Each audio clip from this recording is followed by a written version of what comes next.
What's up guys, it's the Sound Alchemist, back at it again, giving you 40 facts on the Warhammer 40k universe, and sometimes 30k. And today, I will be finishing off the story, the lore, the history behind Lorgar. So let us go into this Primarch's lore. Lorgar was once again transported into a city he knew very well. He was at the capital of Prospero, the homeworld of the Thousand Suns. In an instant, only rubble remained. The devastation was once again brought forth by the Emperor and his sons. Lorgar did not want to believe it. He would not allow this to happen again, but Ingathal said that it must, for this was what would allow Magnus to turn towards the path of the chosen Chaos Gods. Lorgar now stood before the Gods of Chaos. They whispered many truths to the Primarch and urged him to start a war against his father. Humanity must embrace the truth of divine reality or suffer the same fate as the Eldar. Lorgar was proud that the gods had chosen him, but he knew that he did not have the power needed to win the war against the Imperium. Ingathal informed him that in time his power would rise, as would the followers of Chaos. Lorgar now had a new resolve. No longer would he spread the imperial truth. Now he would recruit new followers and worshippers of the true gods. Ingathal was dying, and she was losing her strength quickly. She gave Lorgar advice to never get in the middle of the battle between Magnus and Russ, or else he would surely die. She also warned him to avoid any confrontation with the Primarch of the Raven Guard. Her last piece of knowledge was that a powerful demon was coming to test his worthiness to serve the Chaos Gods. With a bestial roar, the mightiest of all bloodthirsters appeared. Angrath, the Unbound, broke through the material plane. Khorne had broke the pact to leave Lorgar alone and sent a real test against the Primarch. An epic battle commenced, but in the end, a battered and broken Lorgar proved himself the victor. Lorgar collapsed as he struggled to stay alive. Each breath he took was more blood than air. As he laid upon the ground, he heard a faint voice. As he turned to face this voice, an avian creature stood before him. He introduced himself as the chosen representative of the four gods, Kairos, Fate Weaver. Fate Weaver gave Lorgar a choice: the ability to kill Guilliman at the Battle of Calth and bring personal glory to himself and his legion, but doing so would cause Chaos to lose the overall war. The other option was to have Guilliman left alive, and to never have the chance to enact revenge on the Ultramarines. But humanity would see the Chaos Gods as true gods. Fate Weaver informed Lorgar that his two heads normally spoke lies while one spoke the truth, but this time both were speaking truth. Lorgar did not know whether to trust the demon or not, but before he could answer, the Lord of Change was gone. Upon being reunited with his word-bearers, Lorgar converted his marines to worship chaos. Khor Pharaon slowly began to gain power from the chaotic gods, and he eventually was appointed Master of the Faith by Lorgar. The word-bearers kept their faith and devotion a secret until Horus, who was now a follower of chaos, began his heresy. Horus ordered the word-bearers to assault Ultramar and to destroy the Emperor's favorite legion. Khor Pharaon personally led this force to a surprise attack on Calth. More info on this battle can be found in our 40 facts on the betrayal at Calth. Aboard the word-bearers' flagship, Fidelitas Rex, a gathering of traitors occurred. Perturabo, Conrad Kurz, and Alfarius all stood before Lorgar. Lorgar announced that the Imperium was rotten and needed to be cleansed of sin, lies, and deceit, and that death was their only salvation. The Night Lord's captain Sevatar said the words that would rally the followers of the Dark Gods for eons to come. Death to the false Emperor! Before long, the massacre at Isfahan V begun. Vulcan's Salamanders, Ferris's Iron Hands, and Corvex's Raven Guard fought the traitorous legions. Midway through the battle, the Alpha Legion, the Iron Warriors, the Word Bearers, and the Night Lords came to reinforce the Loyalists. Just as the Loyalist forces began to retreat behind their newly arrived Astartes, these 4 legions fired at them. The Salamanders, Iron Hands, and Raven Guards were almost overrun. The sudden betrayal shook them to their core. Enraged, Ferrus Manus charged at his former friend Fulgrim, while Corax charged straight at the Wordbearers. Corvus Corax slew the Wordbearers with ease. Demonically possessed warriors of Argel Tal came to aid them, but they too fell at the hands of Corax. Lorgar began to move almost instinctually, heading towards his brother Primarch. In a gut-wrenching yell, Lorgar released his innate psychic power. Energy sparked from his armor, and a sixth sense surrounded him. Crozius met Lightning Claw as the 2 Primarchs met in battle. Even with this power-up, Lorgar was fighting to stay alive. He was no warrior, while Corax was a veteran of countless battles. Anger fueled Corax, and in an attempt to convert Corax to the side of chaos, Lorgar showed him a vision of a corpse emperor sitting upon a throne of gold. This vision only infuriated Corax the more, and he fought even harder. For a second, Lorgar left himself open, and Corax plunged his claws deep into Lorgar's midsection.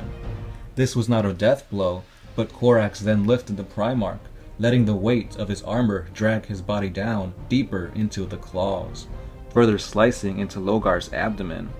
Lorgar's vision was now getting blurry, and he dropped his weapon. He was dying.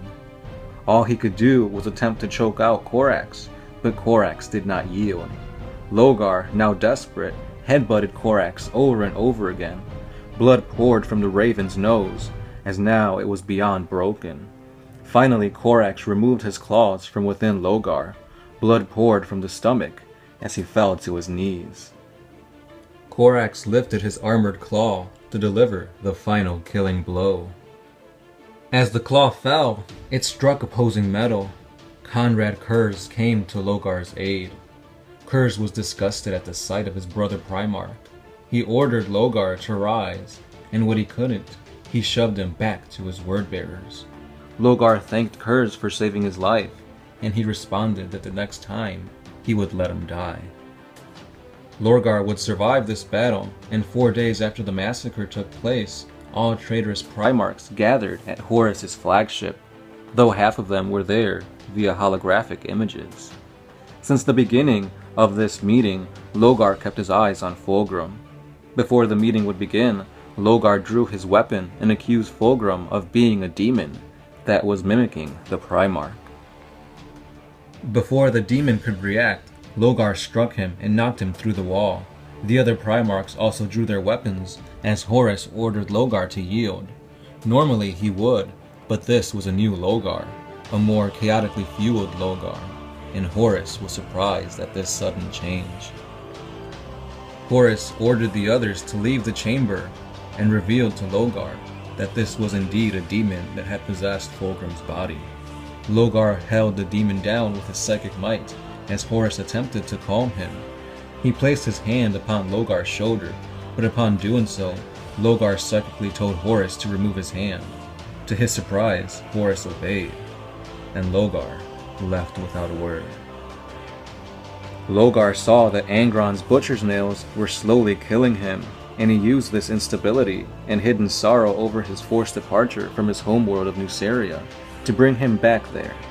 Lorgar also planned to summon a great warp storm, known as the Ruin Storm, to cut off Ultramar from the rest of the Imperium.